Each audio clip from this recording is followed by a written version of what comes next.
And we're back for another gala of the day. Maaga nga akong gumising kasi maaga din ang aming call time dahil mga 5:30 dapat nandyan ako sa meeting place.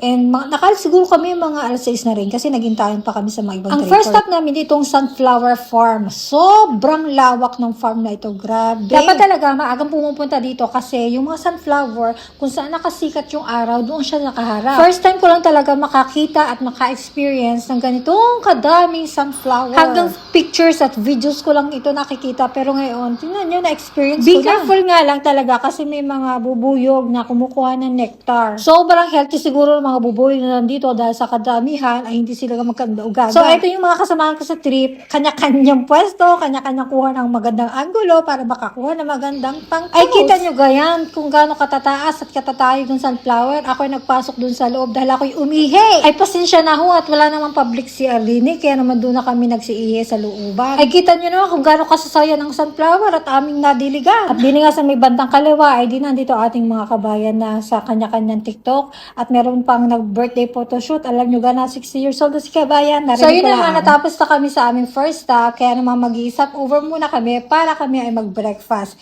Ito ang isang kagandahan kasi nga libre yung aming breakfast. So salamat kay Ate Agnes sa pansit at puto na napakasarap. Ito naman ang aming second stop, ang Yad Laserion Latron Park. Nakakabulol, ang hirap bigkasin. Diyos ko po, may garni pa palang pa Stairway to Heaven. Inakyat ko nga itong isang tangke ng pandigmaan kasi curious ako kung anong meron sa loob. Kaso nga lang hindi na siya nabubuksan. Andito sa park na ito yung iba't ibang uri ng tangking pandigmaan. Kaso mga sira na to, hindi na to gumagana.